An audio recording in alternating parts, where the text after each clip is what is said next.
Kalau caranya supaya grab rame itu seperti apa?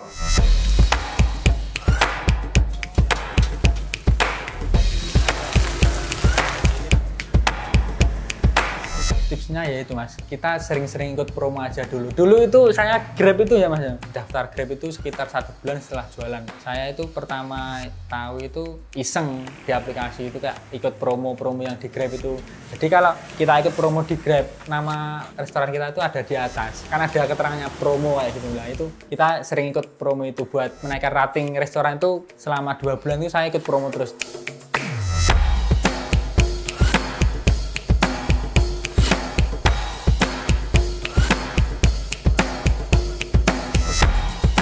Terus rating kita itu selang 2 bulan itu alhamdulillah restoran kita itu selalu di atas kayak gitu. Jadi alhamdulillah itu Grabnya malah jadi ramai.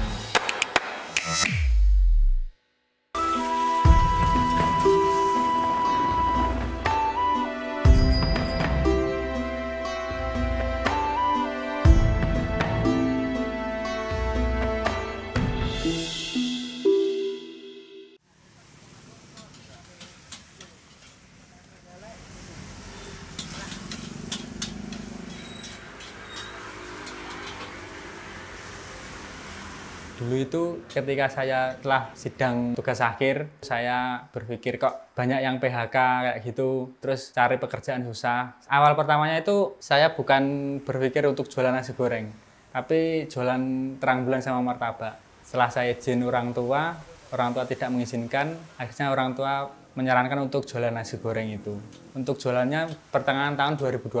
Itu tidak diizinkan karena apa, Mas? Ya mungkin kalau orang tua itu pikirannya kalau jajan ya mas, jualnya agak susah. Terus lakunya itu kan rentang waktunya lama, kayak 30 menit, 15 menit. Kalau nasi goreng itu kan makanan semua kalangan, kayak mulai dari anak kecil sampai orang dewasa itu makan nasi goreng. Terus yang kedua juga makanan berat, setiap orang pasti butuh makanan berat. Kalau untuk camilan kan orang tidak setiap minggu beli kayak gitu. Kalau pikiran untuk orang tua mungkin kayak begitu. Awalnya itu belajar di rumah dulu, ulik-ulik resep kayak gitu mas. Saya itu belajarnya cuma 4 hari. Jadi di rumah belajar sendiri 1 hari, terus 2 harinya itu ikut saudara yang jualan nasi goreng. Hari keempatnya itu memantapkan resepnya itu, terus hari kelimanya itu saya langsung jualan kayak gitu. Untuk respon awal itu alhamdulillah dapat feedback yang bagus mas. Jadi saya awal jualan itu bawa nasi sekitar 3 kilo. Itu jam 10 itu sudah habis untuk hari pertama jualan. Kok bisa naik itu apa penyebabnya menurut sampean? Menurut saya, kata pelanggan-pelanggan itu rasanya ada yang beda gitu, kayak lebih gurih kayak gitu. Berarti dari rasa ya? Iya, dari rasa. Mungkin dari pelayanannya juga kayak gitu mas. Kan yang jual itu ya anak-anak muda, jadi lebih luas gitu loh mas kalau melayani pelanggan kayak gitu. Yang jualan siapa waktu itu? Saya sama adik saya. Awal jualan itu 2 orang. Dulu pasnya itu di depan rumah sakit Trisna Medika itu mas.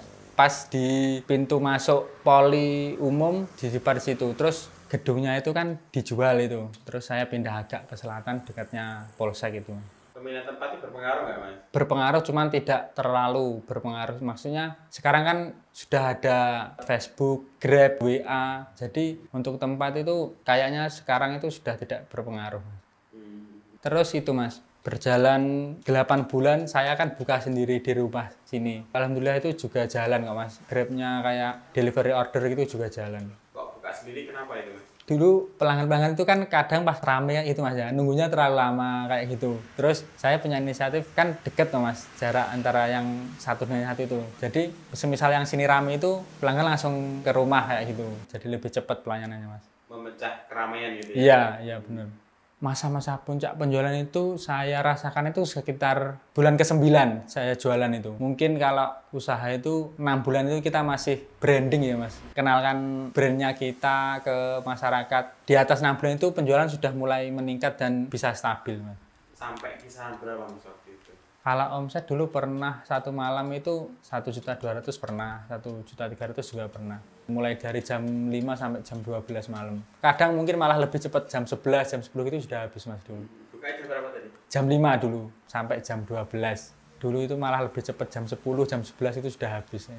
Jadi kan pernah ada masa-masa nungguin sendiri mas? Pernah mas, saya jaga itu 4 bulan itu saya kan jaga sama adik saya. Setelah 4 bulan itu saya baru ngajak temennya adik saya itu buat ajak gabung. Alhamdulillah itu juga sudah bisa kasih gaji yang cukup kayak gitu mas. Kalau nasi goreng itu untungnya agak nggak mas? Untuk margin sekitar 50% ada mas. Kalau kita jualan makan itu kan bahan-bahan berubah-ubah tuh mas. Flat gitu enggak. Misal telur pas naik, terus bawang naik, lombok naik gitu ya mungkin marginnya agak turun. Kalau pas semuanya murah ya mungkin kita untungnya bisa lebih kayak gitu mas. Jadi ya kalau untuk usaha makan itu menurut saya ya itu pinter-pinter ngolahnya itu loh mas. Biar tetap bisa ambil untung kayak gitu.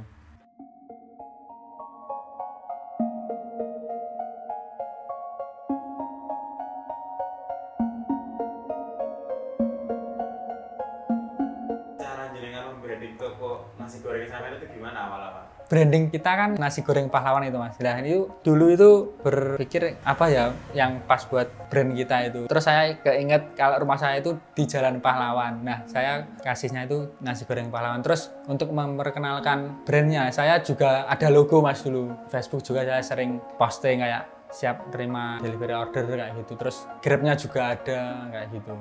Caranya supaya Grab rame itu seperti apa mas? Tipsnya ya itu mas, kita sering-sering ikut promo aja dulu. Dulu itu saya Grab itu ya mas, daftar Grab itu sekitar 1 bulan setelah jualan. Saya itu pertama tahu itu iseng di aplikasi itu kayak ikut promo-promo yang di Grab itu.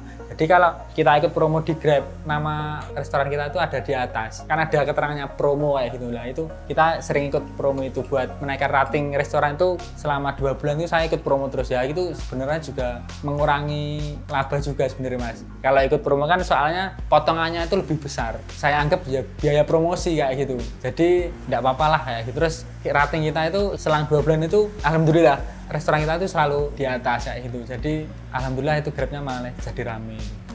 Terus kan maksud saya sudah lumayan penjualan, sudah enak. Maksudnya kok terus kemudian bekerja itu kenapa mas? Saya pribadi mas, saya itu orangnya suka belajar kayak gitu mas. Hari ini saya kerja itu, saya itu pengen belajar ke orang yang lebih pintar lagi untuk bagaimana sih memanajemen SDM itu supaya kita bisa maju kayak gitu mas. Dan di sisi lain juga saya bekerjanya itu di bidang ekonomi mas. Konsultan pajak lah itu saya niatnya bekerja itu satu ambil ilmu, yang kedua itu gimana sih manajemen SDM yang baik kayak gitu. Kalau orang Jawa ngomong itu piye to ngopeni wong iki ben kerasan bekerja dengan kita kayak gitu. Kalau saya gitu mas.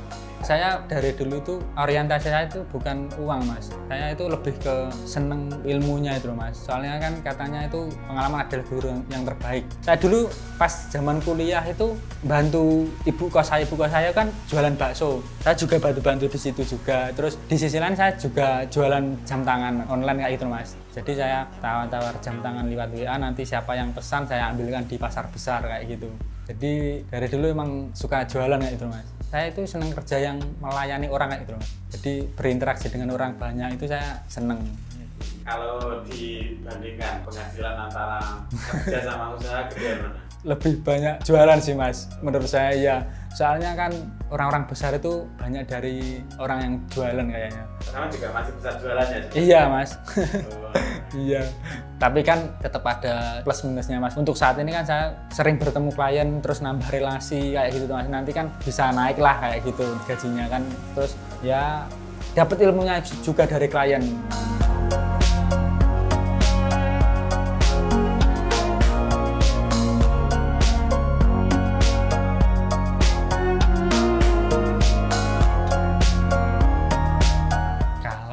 Itu manajemennya kan kerjanya itu mulai pagi jam 8:30 tuh mas. Kan pulangnya 4:30, nyampe rumah istirahat sebentar, mandi, sholat, habis maghrib saya ke warung kayak gitu. Terus jam 11 pulang izin sama anak-anak tidur dulu kan besok masih kerja lagi kayak gitu.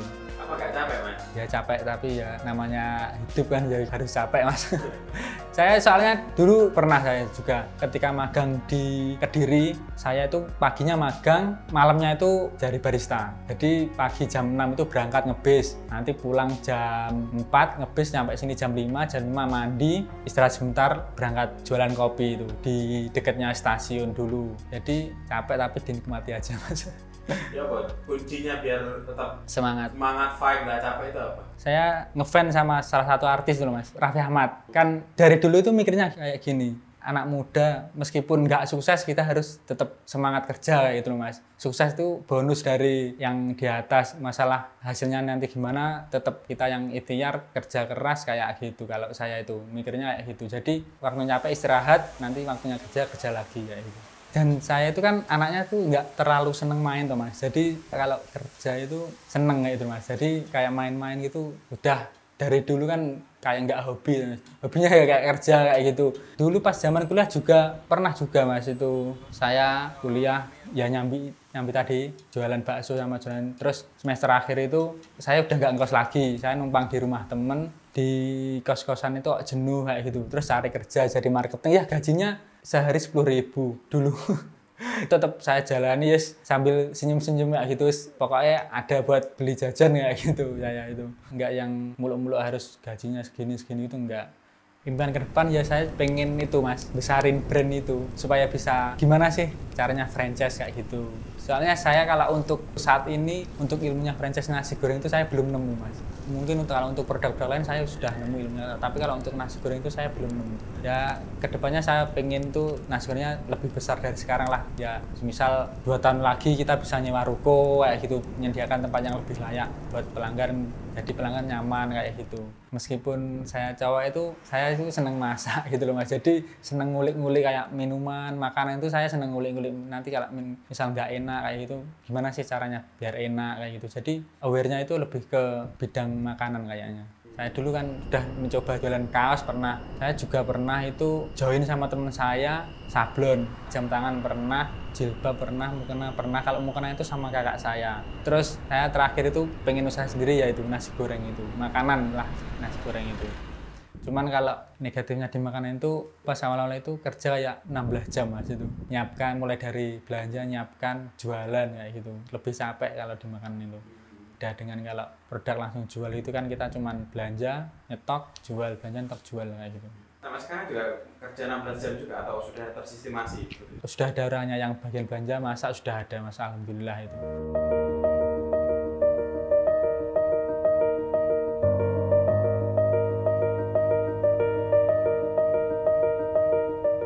Untuk awalnya itu pagi Mas, jam 6 itu kita belanja sayur-sayur kayak sawi, kol, timun kayak gitu. Terus mulai jam 8 itu belanja berasnya. Terus antar jam 10 jam 11 itu kita ngolah ayam, goreng ayamnya itu.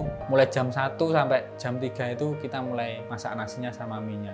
Kalau nggak habis itu kalau nasinya kita jemur buat pakan bebek. Kalau untuk mie-nya kita goreng buat keripik. Sebenarnya mie itu 3 hari masih oke Mas, tapi kalau untuk dijual dalam bentuk basah itu nggak berani. Nanti kan masih masuk kulkas dan jika dikeluarkan kulkas kan dipanaskan lagi. Pasti teksturnya beda. Kalau digoreng untuk keripik itu masih oke kalau buat keripik. Jadi mie-nya itu diguntingi terus digoreng, dikemasi kecil-kecil dikasih rasa-rasa kayak gitu.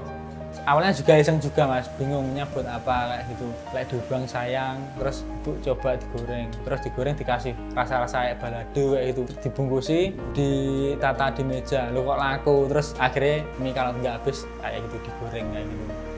Kalau masa-masa berat itu malah itu Mas, berjalan di atas 1,5 tahun. Ketika itu minyak goreng mahal itu loh Mas, semua bahan pokok naik. Kita sebagai penjual makan itu bingung Mas, bingungnya itu kita dijual dengan harga yang sama, kita nggak dapat laba, kita dijual dengan harga yang lebih mahal, takutnya nggak ada yang beli kayak gitu. Jadi dilema itu pas harga minyak naik, soalnya kan berpengaruh banget Mas itu, pas harga minyak naik dulu, semua ikut naik, mulai dari telur, bawang, lombok, mie itu malah naiknya cepet Mas, 2 minggu itu naik 10.000, dari awalnya 20.000 jadi 30.000, beras juga naik, sayur juga naik, semua pokoknya pas itu dampaknya lumayan lah itu agak menurun banyak lah itu.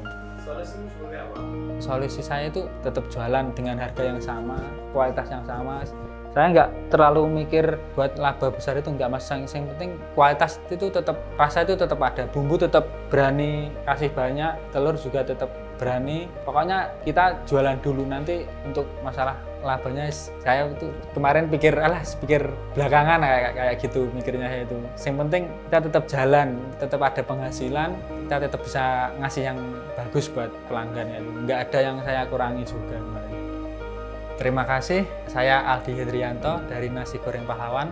Wassalamualaikum warahmatullahi wabarakatuh. Waalaikumsalam.